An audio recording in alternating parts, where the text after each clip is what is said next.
We'll now take a look at three minor arguments for Matthean priority.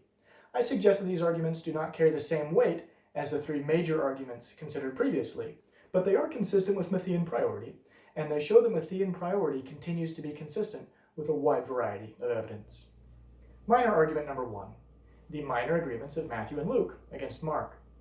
Over the course of the many stories or pericopes that Matthew, Mark, and Luke all contain, there are literally hundreds of examples where Matthew and Luke share a minor detail that's not in Mark. If Mark wrote first, this would mean that both Matthew and Luke made the same change to their source in exactly the same place, not once or twice, but hundreds of times.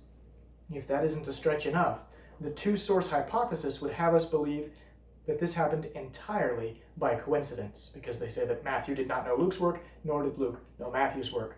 Attempts to explain this by Mark-Q overlap have led to what, in my view, are convoluted attempts to redefine Q. The more that Q begins to look like the Gospel of Matthew, the less need there is to believe that Q even existed in the first place. Imagine it. You give a story to two different people, you have them work independently, and you tell them, copy the story and make some tweaks to it. And they come back with hundreds of identical changes. You're going to believe there was some collaboration or collusion. I suggest that this is devastating evidence against the two-source or two-document hypothesis. However, there's no difficulty if Matthew wrote first and Luke used Matthew as his primary source. I list this in the minor argument section not because I believe the data is minor, it's actually quite substantial, but because I recognize that with some imagination, this is consistent with the Mark without Q hypothesis. If, for example, Mark wrote first, then Matthew used Mark, and then Luke used Mark and Matthew, you could get this data. It would involve some strange behavior by Luke, but it's at least possible. I suggest that the simpler solution, requiring fewer assumptions, Occam's razor here, would be that Matthew wrote first, and Luke used Matthew as his primary source. Minor argument number two, patterns in word choice. We've seen this one before. This is where people look for favorite words and phrases of one author and try to find them in the right places in the writings of another gospel author to see if maybe they were borrowed. Studies have produced a variety of results, and as David Barrett Peabody would suggest, many of these studies presupposed Markan priority, thus cutting into their value as a proof for Markan priority. We noted the exception of the work of Edward Zeller, who did not presuppose a solution to the synoptic problem, and as a result, in the minds of many, his work is particularly significant.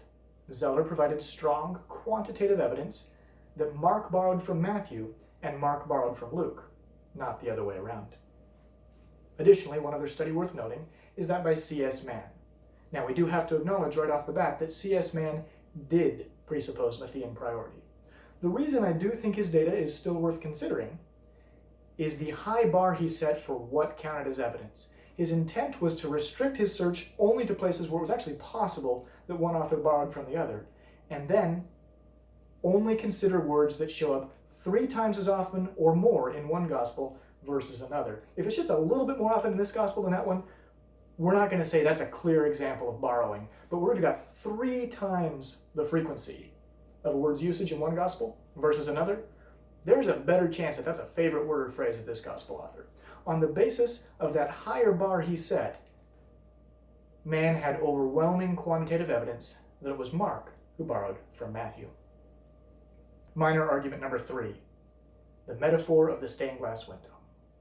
Imagine you're shown 2 photographs of the same stained glass window. In one photograph, the window is intact, it's complete, it's a masterpiece. In the other, the glass is in shards and fragments on the ground, below the frame which is bent, and there's a big rock on the ground next to the broken glass. The photographs do not come with timestamps on them, and you'd like to know which one was taken first. Now, theoretically, it's possible either could have been taken first. It is possible, with great time and expense, to restore a broken stained glass window so well, it's not apparent that it's a restoration.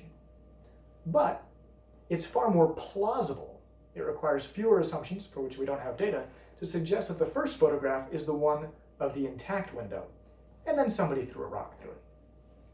In considering the relationship between Matthew and Luke, what we find is that Matthew's sermons are these magisterial stained glass window compositions, whereas in Luke's gospel, a lot of the same data is there, but he breaks it up in pieces, scattered throughout his gospel. This is not to argue, well, which one is the correct order of the material. Neither author was trying to organize all of their material strictly chronologically. It appears that much of Matthew's material is organized by topic, and much of Luke's material is organized by geography, and we should expect that an itinerant preacher like Jesus probably gave the same sermon in different levels of detail more than once. But if either Matthew borrowed from Luke or Luke borrowed from Matthew, which is more likely? Now, I suppose it's possible that Matthew went slavishly through Luke or Luke's source and found little pieces here, there, and everywhere, and stitched them all together, and voila, a masterpiece emerged. Possible, but I suggest it's far more plausible that the carefully constructed sermons came first, and that it was Luke who took pieces of them and used them in various places. Either is possible, one is far more plausible. We could also make a similar, though not identical, argument. In examining Matthew's alleged use of Mark and Q as sources, we would run into some similar difficulties.